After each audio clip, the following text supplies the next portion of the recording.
Voy a tomar su asiento, mis hermanos.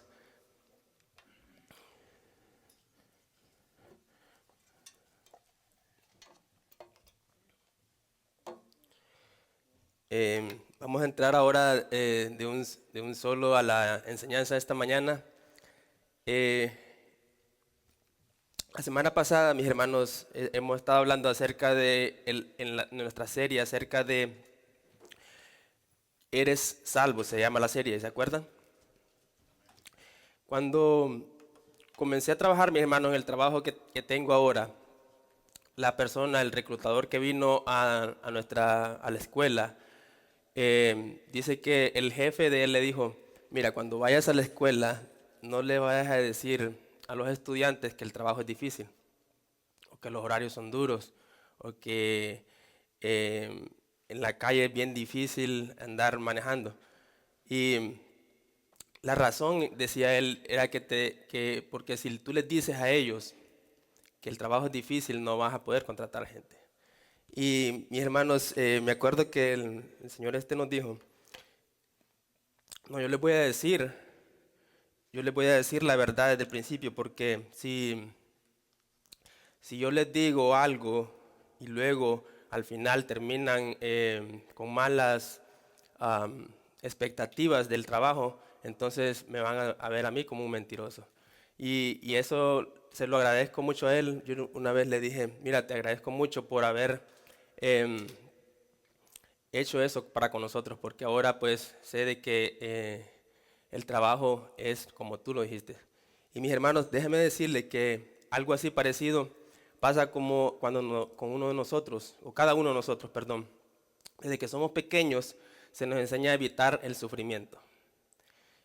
Como padres muchas veces queremos que nuestros hijos no sufran. Les decimos cosas como que yo voy a trabajar duro para que nada les falte a mis hijos. O voy a darle a mis hijos todo lo que yo nunca tuve. Y pensamos, mis hermanos, que evitarles trabajo o sufrimiento es algo bueno, pero en realidad es algo malo que hacemos con ellos. Bueno, eso mismo es lo que piensa Dios de sus hijos. ¿Cuántos son hijos de Dios? Amén. El sufrimiento, mis hermanos, es algo que todo hijo de Dios debe experimentar. No porque Dios haya placer en vernos sufrir. No es que Dios se ríe en el cielo: ahorita está sufriendo esa persona, está sufriendo mi hijo, me gusta hacerlo sufrir. No, sino que Dios entiende que por el sufrimiento eso nos ayuda a conocer más a Dios. Por el sufrimiento nos ayuda, el sufrimiento, perdón, nos ayuda a acercarnos más a Dios, a conocer su carácter. Y de ahí el tema de mi mensaje: sufrir por Cristo no es una opción para el cristiano. Cuando llegamos, mis hermanos, al cristianismo, se nos dice: el cristiano no debe sufrir. ¿Sí? ¿Has escuchado esas frases? Si estás sufriendo es porque estás en pecado. O cuando eres cristiano todo te va a salir bien, porque Dios está de tu lado. Y eso es lo que los amigos de Job, si leen la carta de Job, Job era una persona, dice, que conocía a Dios, que era una persona justa, dice, intachable. Dios mismo le dijo a Satanás: ¿no has observado a mi siervo Job? Y vemos, mis hermanos, que los amigos de Job, cuando fueron a verlo y lo vieron en su miseria, al saber quién era él, que era una persona justa, lo primero que hicieron fue criticarlo y decirle: tú debes estar en pecado. ¿Por qué? Porque las cosas malas no le suceden a personas buenas, según ese pensamiento. Pero bíblicamente, mis hermanos, vemos que esa es la realidad en todos los hijos de Dios en la Escritura. Y veamos algunos ejemplos de ellos. Por ejemplo, Abel. Ahora, ¿cómo sufrió Abel? Abel, dice la Biblia que él ofreció sacrificio a Dios, un sacrificio que a Dios le agradaba, y por eso dice que recibió muerte de su hermano Caín, por hacer la voluntad de Dios.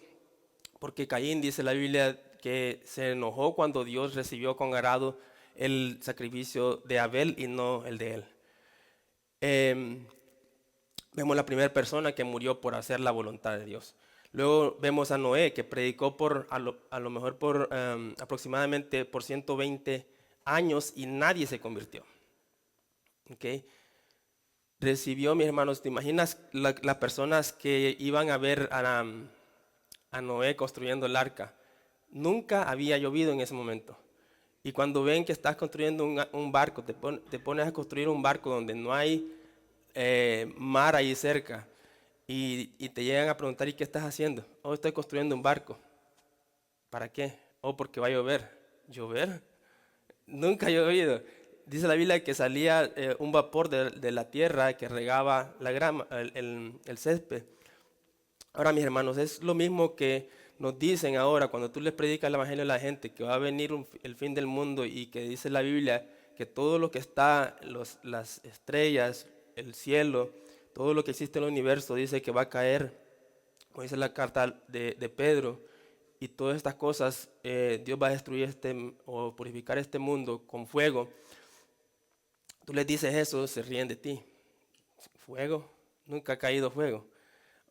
Ahora, vemos otro ejemplo de Abraham. Dice que Abraham dejó su comodidad. Abraham vivía, era riquísimo en Ur de los Caldeos, pero dejó su comodidad, dice, para seguir el llamado de Dios, que dice, sal de tu tierra y de tu parentela y te voy a llevar a la tierra que te mostraré. Y Abraham vivió el resto de su vida como un nómada. Cuando se le terminaba el pasto en esa área a sus ovejas, a su ganado, se tenía que mover para otro lado. Vemos otro de Moisés, por ejemplo. Vivió 40 años, después de haber salido de Egipto, vivió 40 años pastoreando las ovejas de su suegro Jetro en el desierto. Y otros 40 años lidiando el pueblo de Israel, que era un pueblo necio y difícil de dirigir. Moisés llegó a cierto punto, mis hermanos, que decía, ya Señor, ya quítame la vida, este pueblo es demasiado difícil de seguir. Hermano Miguel, tienes 4 años nada más ahorita. Todavía no llega a los 40 años. Isaías, mis hermanos, profeta Isaías predicó alrededor de 40 años también a un pueblo que no quiso arrepentirse. Y luego se cree que fue aserrado por orden del rey Manasés. Jeremías también predicó alrededor de 40 años y finalmente murió apedreado hasta morir en Egipto. Ahora, ¿qué de los apóstoles? Los apóstoles de Cristo les pasó algo parecido, lo mismo.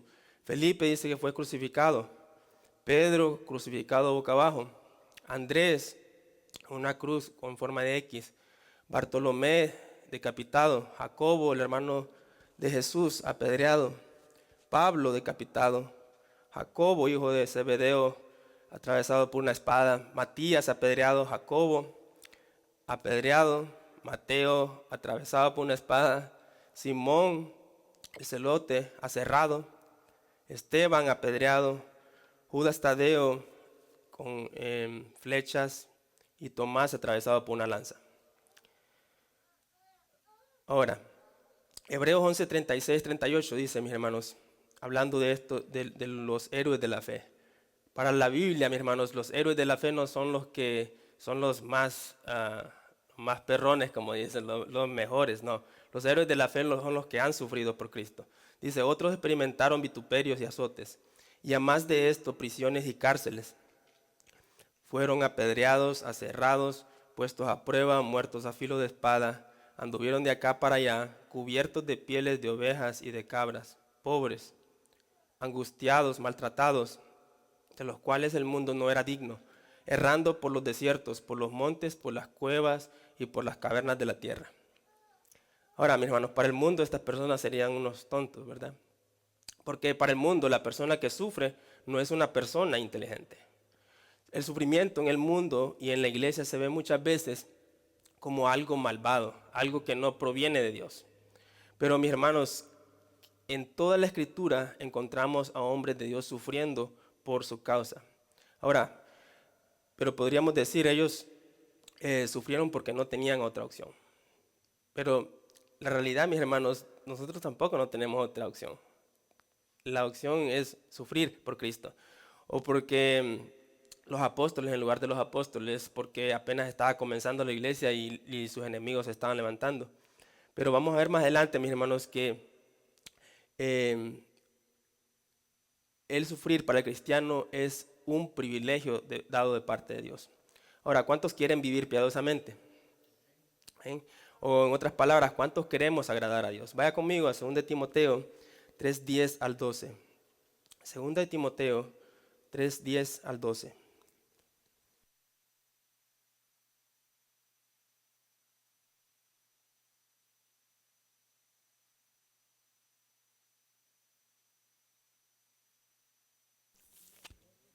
Segunda de Timoteo 3:10 al 12. Ahí está en la pantalla también, hermanos, si no lo encuentra. Dice, pero tú has seguido mi doctrina. Este es Pablo hablando a su discípulo Timoteo. Conducta, propósito, fe, longanimidad, amor, paciencia, persecuciones, padecimientos, como los que me sobrevinieron en Antioquía, en Iconio, en Listra. ¿Se acuerdan en Listra que Pablo fue apedreado y pensaba que estaba muerto y lo dejaron? Persecuciones que he sufrido, dice, y de todas me ha librado el Señor. También todos, ¿cuántos es aquí? Todos los que quieren vivir piadosamente en Cristo Jesús padecerán persecución. Ahora, Pablo no dice aquí, Timoteo, tú y yo padeceremos persecución. Pablo dice, todo el que quiera vivir agradando a Dios va a recibir persecución. Ahora, esa persecución, mi hermano, va a ser de diferentes formas. Una de las formas podría ser de burlas. La gente se burle de ti porque tú eres cristiano o porque tú les hablas de un Cristo que murió, pero que ellos tienen que confiar. Si no confían en su muerte y en su resurrección, no pueden ser salvos. O te van a insultar también por predicarles el evangelio. O te van a difamar. Y cuando te difamen, mis hermanos, no nos defendamos. ¿Acuerdan lo que pasó con Jesús cuando lo difamaban a Jesús?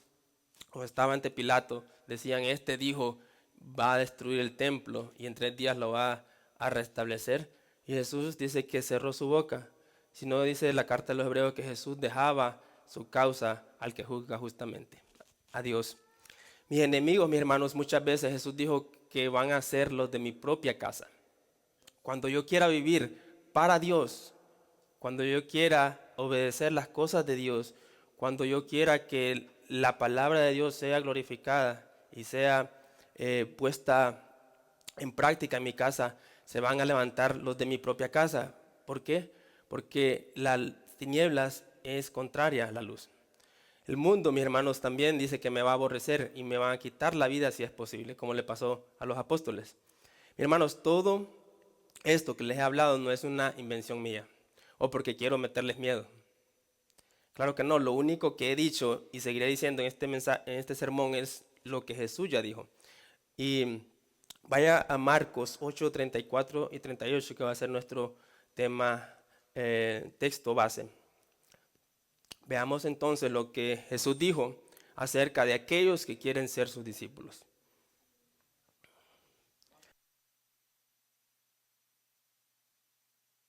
Marcos 8, 34, 38.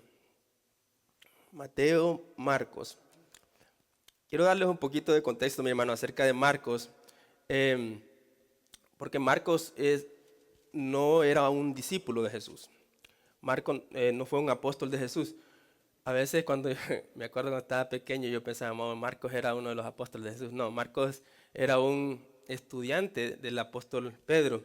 Y cuando leamos el Evangelio de Marcos, eh, Pedro le dictó el Evangelio a Marcos. Juan Marcos, este Marcos es el mismo Juan Marcos que cuando iban en el primer viaje misionero se lo llevó Bernabé y Pablo. Marcos era sobrino, creo que sobrino era de Bernabé. Y en el primer viaje misionero, Marcos los abandonó a Pablo y le dice, no, yo no sigo más, eso está muy difícil la persecución. Y en el segundo viaje misionero, Bernabé se quiere llevar otra vez a Marcos, pero Pablo le dice, no, no lo vamos a llevar porque la primera vez nos abandonó. Y ahí hubo una discusión entre Pablo y Bernabé y ahí se separaron. Pablo se llevó a Silas y Bernabé se llevó a Marcos. Pero veamos en las memorias de Pedro, ¿cómo se llama? Escritas por Marcos, perdón, lo que Jesús dijo acerca del discipulado. ¿Lo tenemos? Que Marcos 8:34 dice, y llamando a la gente y a sus discípulos, les dijo, si alguno quiere venir en pos de mí, niéguese a sí mismo y tome su cruz y sígame. Porque todo el que quiera salvar su vida la perderá, y todo el que pierda su vida por causa de mí y del evangelio la salvará. Porque ¿qué aprovechará al hombre si ganare todo el mundo y perdiere su alma? ¿O qué recompensa dará el hombre por su alma? Porque el que se avergonzare de mí y de mis palabras en esta generación adúltera y pecadora, el Hijo del Hombre se avergonzará también en él cuando venga en la gloria de su Padre con los santos ángeles. Ahora, el contexto aquí, mis hermanos, si lo ven más atrás ahí, es que Jesús les hace una pregunta a los discípulos y les dice, ¿quién dicen ustedes o quién dice la gente que soy yo? Y los discípulos dicen, bueno, uno dice que tú eres Elías, que tú eres uno de los profetas, o que es Juan el Bautista que resucitó. Y Jesús les dice, ¿y ustedes quién dicen que soy? A Jesús, mis hermanos, le interesa qué piensan sus discípulos de él. A Jesús le interesa qué pensamos nosotros de él. Y Pedro le dice, tú eres el Cristo, el Hijo del Dios viviente. Y Jesús le dice, bueno, Pedro, bienaventurado eres porque no te lo reveló sangre ni carne, sino mi Padre que está en los cielos. Pero luego, en el mismo pasaje, más adelante, vemos a Jesús que les dice, les empieza a decir, empieza a anunciar su muerte y les dice, voy a ir a Jerusalén, o tenemos que ir a Jerusalén, y voy a ser maltratado por los judíos, voy a ser arrestado por ellos, me van a matar, pero al tercer día resucitaré. Y Pedro, que siempre se adelantaba a todo, mis hermanos, le dice, Señor, en ningún momento esto te acontezca. Ahora, Pedro acaba de recibir una revelación directamente de Dios y con esa ímpetu, con esas ganas de hablar, con esas ganas de llamarle la atención al Señor, con ese amor que tenía para con Cristo, que no se puede negar que no era que no amaba a Jesús, pero sí lo amaba a Jesús. Y le dice que lo reprendió a Jesús. Pedro reprendió a Jesús y le dice, en ningún momento esto te acontezca. Ahora Jesús, ¿qué le dijo? ¿Sabes qué, Pedro? La verdad que sí, tú tienes razón. No, dice, Jesús le reprendió, le dijo, apártate de mí, Satanás. ¿Por qué dice? Porque no pones las cosas, o porque no pones la mira en las cosas de Dios, sino en las de los hombres. Pedro, mis hermanos, estaba hablando como Satanás lo hizo. ¿Se acuerdan? En la tentación de Jesús, todos los reinos de la tierra te daré si postrado me adorares. Ahora, ¿qué es lo que está diciendo Pedro? Señor, no vayas a la cruz. O Satanás hablando por medio de Pedro, no permitas el sufrimiento en tu vida. Tú puedes ser rey, pero no necesitas sufrir. Para Jesús, mis hermanos, el sufrimiento era algo importante, algo que Él tenía que pasar. Y si Él tuvo que sufrir por nosotros, nosotros también sufriremos. Si Cristo, mis hermanos, no hubiera sufrido, no tendríamos salvación. Y todos estaríamos perdidos. Si Cristo hubiera hecho caso a Pedro, todos estaríamos en condenación. Ahora, expliquemos entonces el pasaje que acabamos de leer en Marcos. Encontramos en este pasaje, mis hermanos, 5 condiciones para seguir y sufrir por Cristo y 2 consecuencias si no lo hago. Veamos cada una de ellas. Perdón.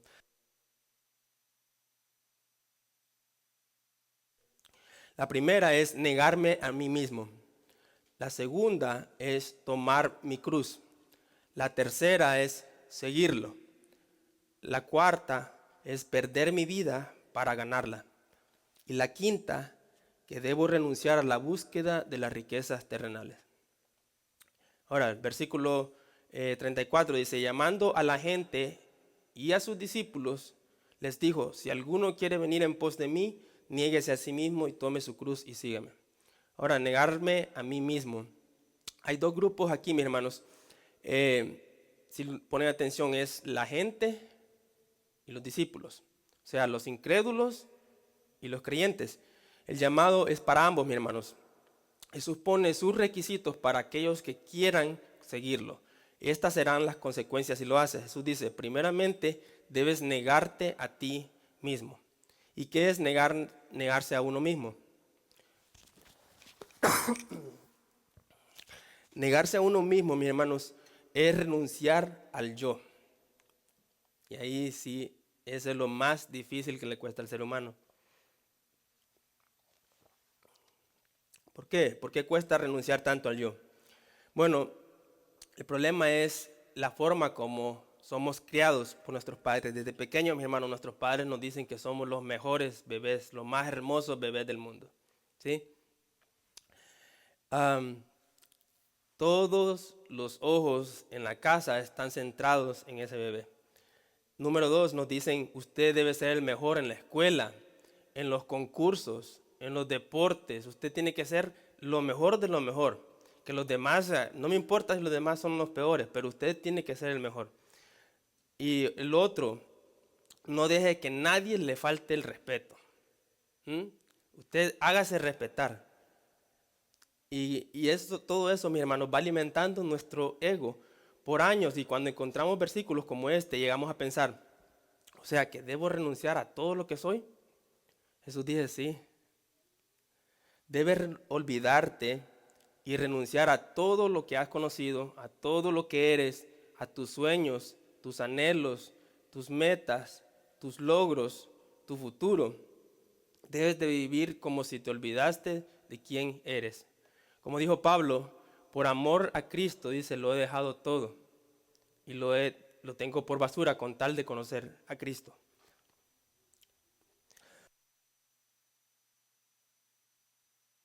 Me perdonan mis hermanos, vamos a hacer pausas. Jesús no me pide, mis hermanos, que renuncie a mi trabajo. Ahora, quiero aclarar esto también. Jesús no me pide que renuncie a mi trabajo, que si tengo un negocio me deshaga de él tampoco, y que iba en la calle con mi familia, y que me dedique a predicar el evangelio nada más. No, porque la Biblia dice que el cristiano debe ser proveedor para los de su casa también, ¿verdad? Y que si tengo un negocio, mis hermanos, yo puedo bendecir a otras personas, darles trabajo, voy a poder tener dinero para compartir con los demás. Si tengo trabajo, voy a poder compartir con los pobres, porque la Biblia dice eso. Ahora, también la Biblia dice que yo debo de cuidar a mi familia. Lo que Él quiere decir, mis hermanos, lo que Cristo quiere decir es lo que dijo también en Mateo 6:33, que dice, buscad primeramente el reino de Dios y su justicia, y todas las cosas serán añadidas. Ahora, ¿qué es buscar el reino de Dios? O sea, que mi enfoque, mis hermanos, principal no sea este mundo, que mi enfoque principal sea el reino de Dios, y que las otras cosas, mis hermanos, sean secundarias, terciarias, en cuarto lugar, en quinto lugar y así sucesivamente. Ahora, ¿por qué es tan radical el llamado al discipulado? Porque ahora soy una nueva criatura, 2 Corintios 5:17. De modo que si alguno está en Cristo, nueva criatura es. Las cosas viejas, mi ego pasado, quedó atrás. Lo que yo era quedó atrás, ahora tengo una nueva identidad. No es mi identidad, sino que es la identidad de Cristo. Ahora, ¿por qué? Porque yo soy discípulo de Cristo. Y si soy discípulo, tengo que hacer lo que Él dijo. Lo hemos dicho muchas veces y nuestro hermano Miguel lo ha recalcado, donde dijo Jesús en Lucas, ¿por qué me llamas Señor si no haces lo que yo digo? Ahora, ¿qué era un discípulo en los tiempos de Jesús? Un discípulo en los tiempos de Jesús, mis hermanos, en los tiempos de Israel, cuando un niño ya crecía, ellos tomaban o ellos decidían qué maestro podían seguir o qué maestro escoger.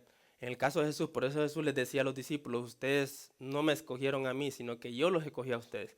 O sea, mi llamado hacia ustedes es diferente del llamado de los otros discípulos normales.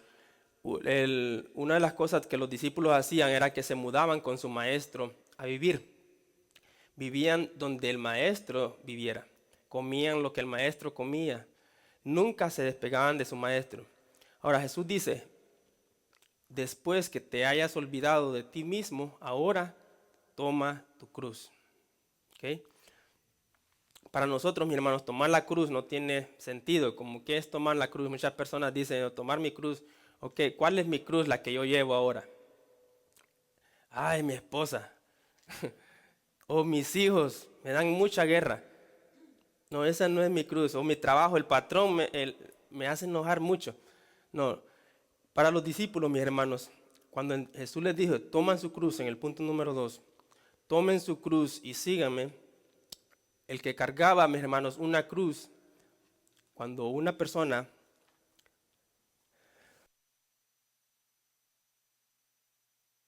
cuando en la ciudad veían a una persona cargando una cruz, decían, ya se le terminó su vida. No tiene vuelta atrás. ¿Por qué? Porque era un reo de muerte. No tenía derechos a nada. No podía decir, ¿sabes qué? ¿Me podrías ayudar en antes de que me crucifique, me podrías hacer este favor? No, no hay favores para ti. No tienes más derechos. Otra de las cosas que los crucificados, mis hermanos, tenían que pasar por la ciudad completamente desnudos. No podían cargar con ninguna de sus pertenencias. Otra de las cosas es que no podían ver atrás, solo hacia adelante. ¿Qué nos dice eso? Cuando era crucificado, mis hermanos, estaba inmóvil. El resto de su vida que le quedara sería de sufrimiento. Ningún crucificado iba a estar alegre por lo que le estaba pasando. Tomar nuestra cruz, mis hermanos, hoy en día sería como dejar que me dieran un balazo en la cabeza por la causa de Cristo. Estaba viendo un video acerca del pastor Paul Washer, ¿cuántos lo conocen? Paul Washer decía de que cuando él estuvo de misionero en el Perú, muchas veces le pusieron un arma en la cabeza. Si me sigues hablando del evangelio te voy a matar. Ahora, mis hermanos, en nuestra área, ¿qué es lo que más nos pueden decir cuando les vayamos a predicar el evangelio? Fíjate, no estoy interesado. Me dolió el corazón. No, me rechazaron, hermano. No, mis hermanos, eso no es nada para lo que sufrieron estos hermanos, los apóstoles y todos los cristianos que en muchos lugares en México los persiguen, les queman sus casas. De manera, mis hermanos, que cada uno de nosotros que queramos ser discípulos de Cristo debemos estar dispuestos a ir hasta las últimas consecuencias. Ahora, observando estos dos requisitos, el de negarse a uno mismo y de tomar mi cruz, eso es exactamente lo que Jesús hizo. Jesús, mis hermanos, no hacía o decía algo si él no lo había cumplido o lo iba a cumplir. Filipenses 2:6 dice, el cual, o sea, hablando acerca de Jesús, siendo en forma de Dios, no estimó el ser igual a Dios como cosa a que aferrarse. O sea, Jesús se despojó, mis hermanos, de su gloria en el cielo para venir a sufrir por nosotros. Se despojó de toda su comodidad en la que estaba para sufrir en nuestro lugar. Ahora, ¿qué estoy dispuesto a dejar por la causa de Cristo? ¿Qué estoy dispuesto a dejar por seguir a Cristo? Hebreos 12:2, hablando acerca de Jesús también, puesto los ojos en Jesús. Ahora, no, esto no es que, sí, Jesús se ve bien, quiero poner los ojos en Jesús. No, puesto los ojos en Jesús es, hagan lo que Jesús hizo. ¿Qué hizo Jesús? El autor y consumador de nuestra fe, de la fe, el cual, por el gozo puesto delante de él, sufrió la cruz, menospreciando el oprobio, y se sentó a la diestra del trono de Dios. Ahora Jesús dice, el escritor de Hebreos dice de que Jesús no le importó ser menospreciado por todo lo que le pasó en la cruz, sino que dice que puesto el cual por el gozo puesto delante de él, el gozo que tenía Jesús es ver a ti y a ti redimido. Que no sufrieras la condenación eterna y ver el fruto de su arduo trabajo. Jesús me da el ejemplo, mis hermanos. Con mucha razón, Él es el maestro. Ahora Jesús dice, cuando hagas esto, entonces, cuando tomes tu cruz, cuando te niegues a ti mismo y tomes tu cruz, dice, ahora sígueme. Ahora, ¿qué significa? ¿Qué significaba para los discípulos seguir a Jesús? Vivir con Él 24 horas al día. Eso era lo que hacía un discípulo en Israel. ¿Qué significa para nosotros seguir a Jesús? Vivir con Él las 24 horas del día, reproducir la vida de Cristo en mí. Estar consciente, mi hermano, siempre de su presencia para evitar pecar. Ahora, ok, imagínate que tú eres ese discípulo. Ok, Jesús, ya hice todo lo que me pediste. O por lo menos estoy intentando. ¿Ahora qué debo hacer? Bueno, ahora debes perder tu vida para ganarla. Marcos 8:35, el versículo 35 dice, porque todo el que quiera salvar su vida, la perderá. Y todo el que pierda su vida por causa de mí y del Evangelio, la salvará. Ahora, este versículo es un poco confuso, pero lo voy a tratar de explicar si me sigue con atención. Jesús, mi hermano, no está hablando en este versículo acerca de salvación, sino de la meta del discípulo. ¿Okay? Se entiende que Él como maestro es quien escoge a sus discípulos. Y si los escogió es porque ya previamente les dio salvación, ¿correcto? No está diciendo, si fuiste a predicar el Evangelio y te dieron un disparo, por eso te vas a salvar. No. ¿Se acuerdan los de Mateo 7:20? Dice, no profetizamos en tu nombre hicimos muchos milagros. No, la salvación, mi hermano, no es por obras. Jesús estaría entonces enseñando aquí salvación por obras. Los musulmanes, mis hermanos, son los únicos que enseñan esas cosas, que si tú te vas y te inmolas por la causa de Alá, vas a ser salvo. La palabra para salvar aquí es soizó, que significa preservar la vida natural. O sea, mi vida natural, no la salvación. Por ejemplo, vas caminando y de repente te tropiezas y te caes, o casi te caes. ¿Qué es lo primero que decimos? Me salvé de caerme. ¿Okay? O los hermanos que trabajan subiendo las escaleras, me salvé de caerme de la escalera. Pero te estás diciendo, me salvé de mi salvación, me salvé de mi vida de caerme. Veamos un ejemplo en la Biblia, Marcos 5:23. Esta es la fe de la mujer sirofenicia que le vino a rogar a Jesús que le sanara a su hija. Dice, y le rogaba mucho diciendo, mi hija está agonizando, ven y pon las manos sobre ella para que sea salva y vivirá. Ahora la palabra salva aquí es soizó. La palabra que en la escritura usa, mis hermanos, para salvación es otra, es sotería, no soizó. Entonces, mis hermanos, no sé si notaron la primera palabra que está en el versículo 35. Porque, esa palabra es muy importante, siempre los porque en la Biblia hacen una conexión de lo que se está diciendo anteriormente y después. Porque todo el que quiera salvar su vida la perderá, y todo el que pierda su vida por causa de mí y del Evangelio la salvará. Y la palabra porque aquí en el original es gar, que significa en efecto. ¿En efecto a qué? El versículo 34.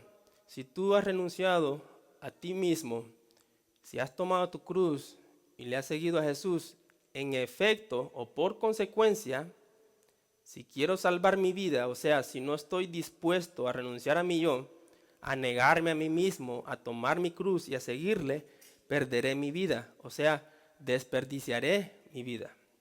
¿Okay? Por eso dice más adelante, ¿qué voy a dar en rescate por mi vida? ¿Con qué voy a dar cuentas a Dios en el día del juicio? ¿Cómo usé mi vida si no la uso para su gloria? Nuestra vida, mis hermanos, la de los cristianos y la de los incrédulos es prestada por Dios. Tú no eres dueño de tu propia vida. Yo no soy dueño de mi propia vida. Muchas personas dicen, yo puedo hacer lo que a mí se me dé la gana, por eso yo no soy cristiano, para hacer lo que se me dé la gana. Ahora, si eres padre y tus hijos te dicen eso, que ellos quieren hacer lo que les dé la regalada gana, ¿qué les dices?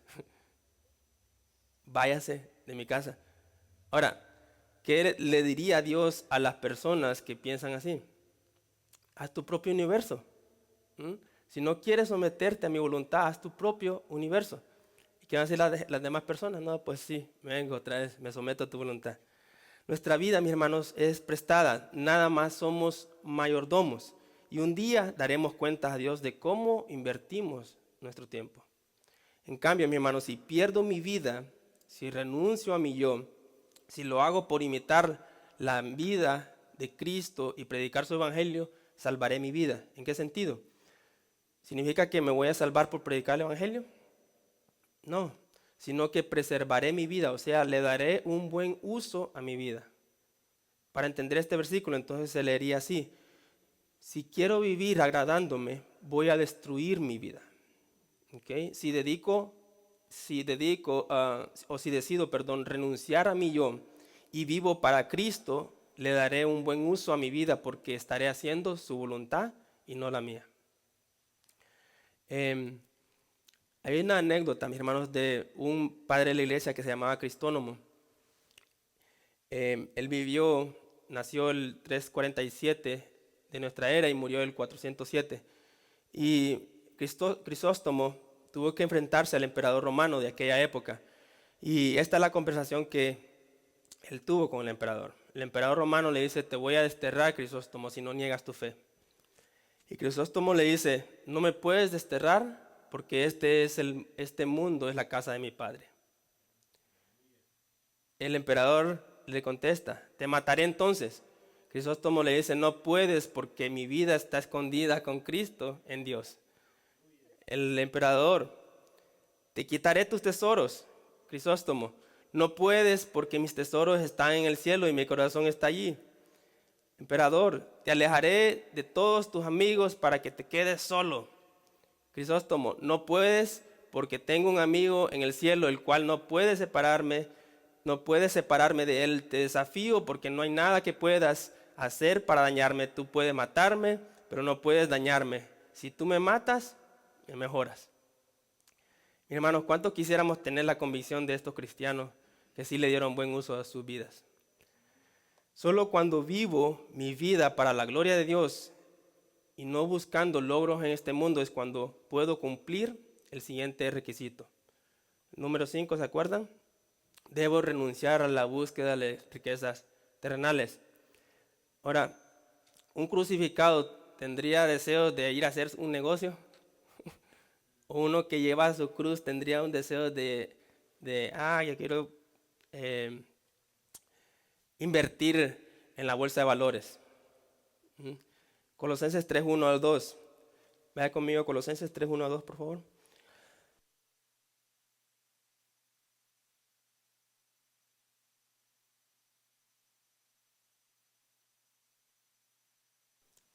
Colosenses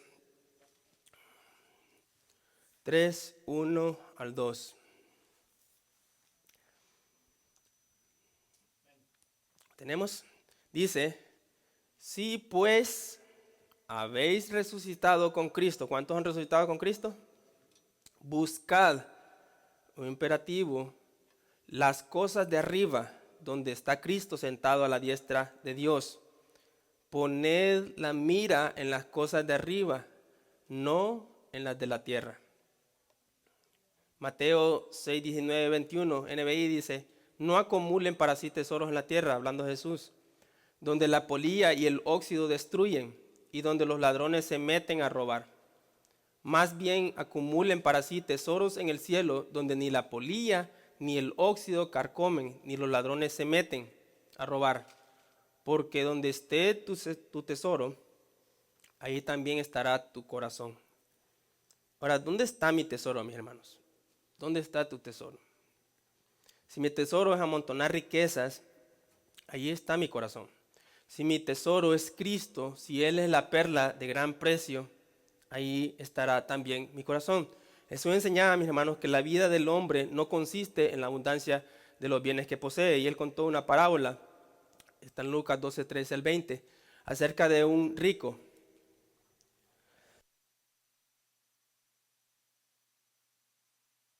De un hombre rico, dice que sus riquezas crecieron mucho. ¿Okay? Y dice que este hombre empezó a decir: ¿qué haré? ¿qué haré? Mis graneros que tengo son muy pequeños. Dice que la cosecha que tuvo ese año fue tan grande que no le iban a caber en sus graneros. Entonces dice, ¿qué voy a hacer? Pues entonces voy a derrumbar los graneros que tengo y a construir otros más grandes para que ahí voy a almacenar todo lo que he trabajado. Y voy a tener mucho alimento por muchos años. Y dice que almacenó todo, dice, y cuando ya tenía todo almacenado, dice, ahora sí, descansa, alma mía. Tienes mucho para muchos años. Y dice que Jesús le dice, necio, esta noche vienen a pedir tu alma y lo que has amontonado, ¿de quién será? Mi hermano, las personas que amontonan y amontonan y amontonan para el futuro no es de ellos, el futuro no es de nosotros. Así le pasa, dice Jesús, a todos los que son ricos para consigo mismos y no para con Dios. Ahora, las personas que amontonan están pensando, cuando sea viejo, voy a disfrutar la vida. Ahora, ¿quién te asegura que vas a llegar a viejo? ¿Mm? No eres dueño, no sabes ni lo que vas a hacer todo el día mañana. A veces yo me pongo a pensar,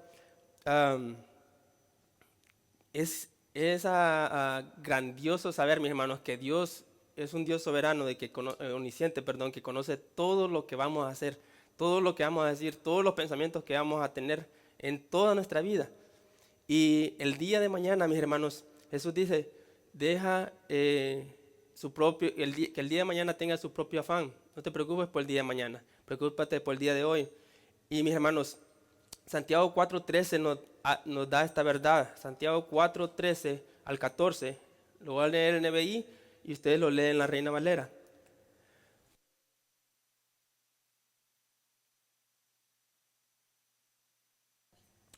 Santiago 4:13 al 14. Dice, ahora, escuchen esto, ustedes que dicen, hoy y mañana iremos a tal o a cual ciudad. Pasaremos allí un año, haremos negocios y ganaremos dinero. Y eso que ni siquiera saben qué sucederá mañana. Ustedes están planeando lo que van a hacer en un año, pero no saben lo que va a suceder mañana. ¿Qué es su vida? Dice Santiago. Ustedes son como la niebla que aparece por un momento y luego se desvanece. ¿Has visto cuando estás bajando una montaña y está la niebla?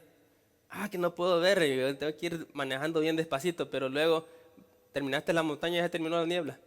Así es la vida del hombre, dice Santiago. Mi vida, mi hermano, no me pertenece. Si yo soy su discípulo, si soy el discípulo de Cristo, es porque Él me compró, Él fue mi pariente redentor, como decía nuestro hermano Miguel el miércoles, y debo vivir para su gloria. ¿Okay? No debo vivir haciendo planes sin que Dios no esté incluido en ellos. Es más, si yo soy su discípulo, no son ya más mis planes, sino los de Él. Debería, mis hermanos, cada vez en la mañana debería presentarme ante Dios y decirle, ok, Señor, aquí estoy. ¿Qué hay que hacer ahora? Ahora, para los que todavía no son discípulos de Jesús, can you rise it a little more, please? Para los que todavía no son discípulos de Jesús, está difícil la cosa, diríamos, ¿verdad? Okay. Dura es esta palabra, ¿quién la oirá? Como dijeron los discípulos de Jesús. Mejor me voy a mis negocios de la vida. Yo no nací para sufrir. Yo nací para ser un triunfador. Bueno, Jesús dejó sin excusa, mis hermanos, a sus discípulos, pero también los dejó sin excusa a la multitud. ¿Se acuerdan los dos grupos? La multitud y los discípulos. Las consecuencias si no lo hago. ¿Qué rescate voy a dar por mi vida? Marcos 8:36 dice, porque ¿qué aprovechará al hombre si ganare todo el mundo y perdiere su alma? ¿O qué recompensa dará el hombre por su alma? Ahora, ¿de qué me sirve, mis hermanos, que yo soy un Elon Musk y soy el dueño del mundo y al final mi alma se pierda. ¿Mm? ¿Me va a servir todo el dinero del mundo para rescatar a mi alma? Claro que no, mis hermanos. Entonces debemos poner una balanza. Aquí está mi egocentrismo, mi riqueza, mis propiedades, lo que yo soy o el sufrimiento de Cristo. ¿Cuál hago? ¿Mm?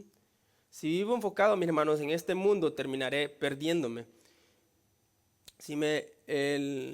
La otra consecuencia, si me avergüenzo o niego a Cristo, Él lo hará también.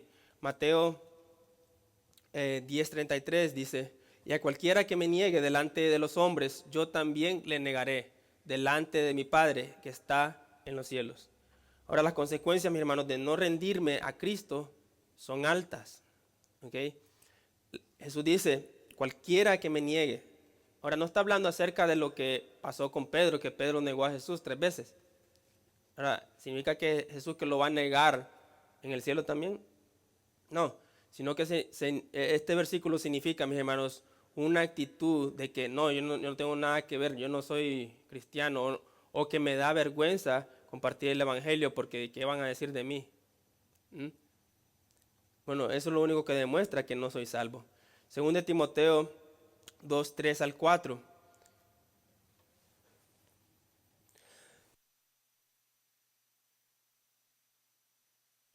Segunda de Timoteo 2:3-4. Pablo otra vez hablando a Timoteo.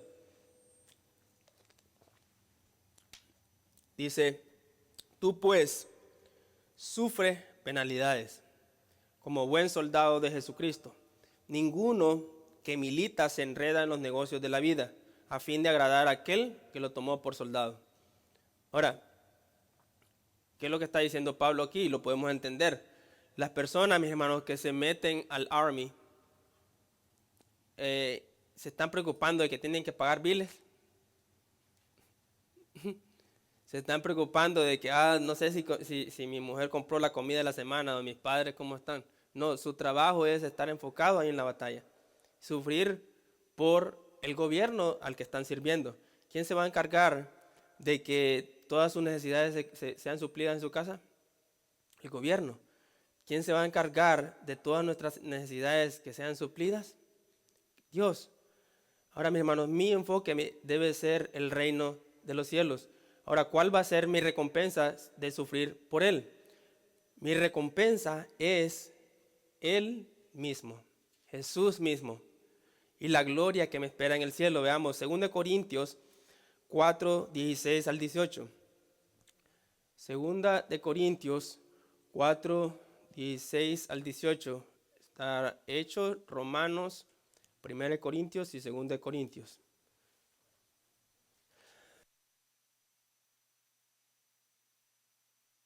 Hechos, Romanos, 1 Corintios, 2 de Corintios, dice, Reina Valera, por tanto, no desmayamos.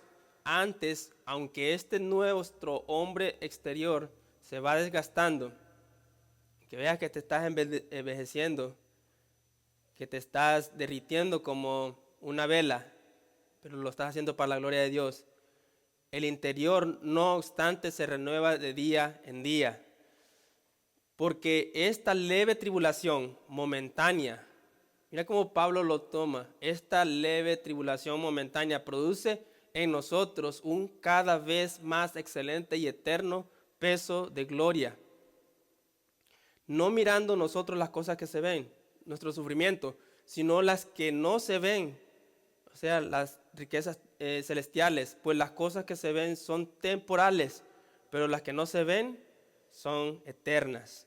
Filipenses 1:29, NBI dice, porque a ustedes, o sea, cada uno de los creyentes, se les ha concedido no solo creer en Cristo, o sea, ha sido un regalo de Dios para nosotros creer en Cristo, pero también dice, sufrir por Él es un regalo de Dios. ¿Cuántos quieren sufrir por Él? Juan 16:33, palabras de Jesús. Jesús sabía que sus discípulos iban a sufrir y tenían miedo y podrían tener aflicción, podrían tener llegar al momento de desconfiar de Dios. Y lo vimos, mis hermanos, cuando Jesús fue arrestado, todos salieron huyendo. Jesús le dice, Juan 16:33, estas cosas os he hablado para que en mí tengáis paz. En el mundo tendréis aflicción, pero confiad, yo he vencido al mundo. Es interesante, mis hermanos, que Jesús dijo estas palabras antes de su crucifixión. Él dice, no se preocupen, yo he vencido el mundo.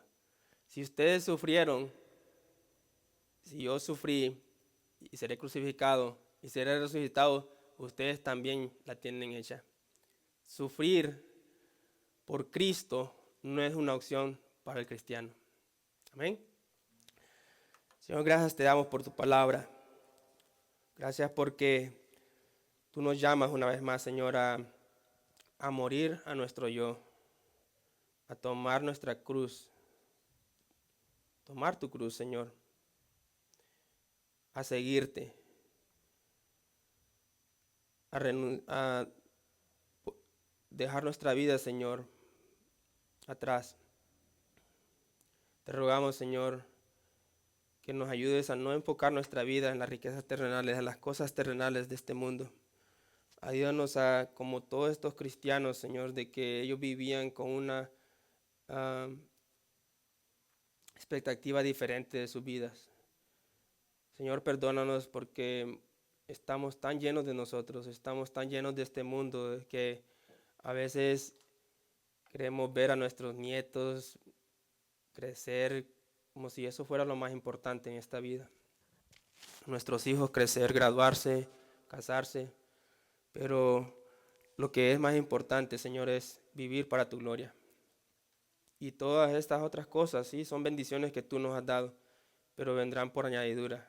Ayúdanos a que nuestro enfoque, Señor, seas tú, tu cruz, tu sufrimiento, tu vida, Señor, para que así podamos saber de que estamos en ti y tú estás en nosotros.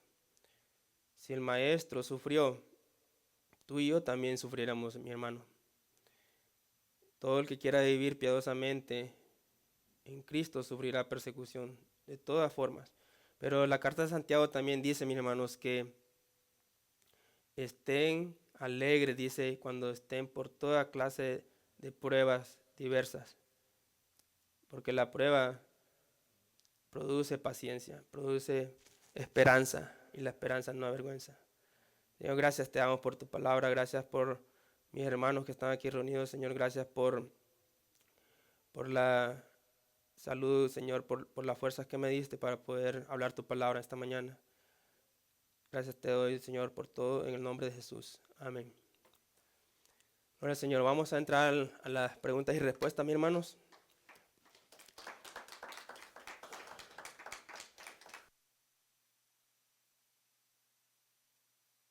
Preguntas y respuestas. Gracias por los que estuvieron orando por mi garganta.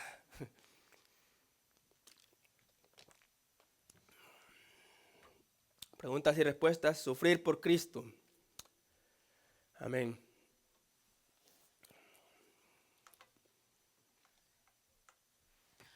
Gloria a Dios. Buenos días, hermanos. Buenos días, hermano.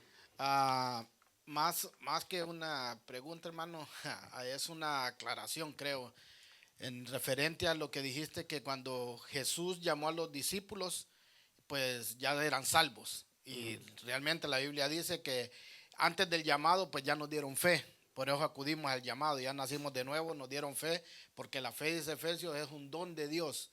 Nadie puede producir fe. Dios nos da la fe salvífica. Pero entre los 12 que llamó Jesús estaba Judas. Entonces aclarar eso, que no es que Judas perdió la salvación. Porque si dejamos que Jesús llamó a los 12 y ya los había hecho salvos, y Judas se pierde, entonces la gente dice, entonces la salvación se puede perder. Y no. La Biblia es clara y dice que Judas nació para perderse. Él era el hijo de perdición. O sea, cuando Judas traicionó a Jesús, Jesús ya sabía que lo iba a traicionar. Cuando Judas robaba, Jesús ya sabía que Judas era ladrón. Pero aún así, Judas tenía un propósito estando en los 12. Y el propósito era que iba a entregar al Hijo de Dios. Por eso la Biblia dice en Corintios, Dios ha hecho vasos de honra y vasos de deshonra. Amén. Y dejar claro eso, que Judas desde el principio, Jesús sabía que no era salvo. Amén. Sabía que era el hijo de perdido. Entonces, solo aclarar ese punto por si se puede pensar diferente. Amén. Sí, Judas tenía nada más nombre de discípulo por nombre nada más. Él pertenecía a la multitud que no creía. Amén. Gracias, hermano. ¿Alguien más?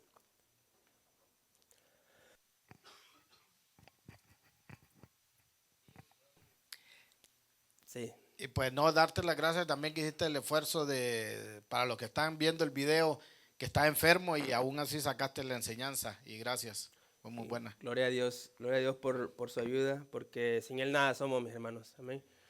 Is there any questions on the page? Ok. Entonces, hermanos, damos por terminado el servicio. Recordarle a los amigos, los hermanos de la página, que el miércoles 25 de diciembre, este miércoles no vamos a tener servicio, ¿ok? Para que pasen con su familia. Les deseamos feliz Navidad y que el Señor les bendiga. Acordémonos que Navidad es acerca de Jesús, ¿ok? Acerca de las buenas nuevas que Dios nos dio a su Hijo. Amén. Así estamos despedidos y el Señor les bendiga. Nos vemos la próxima.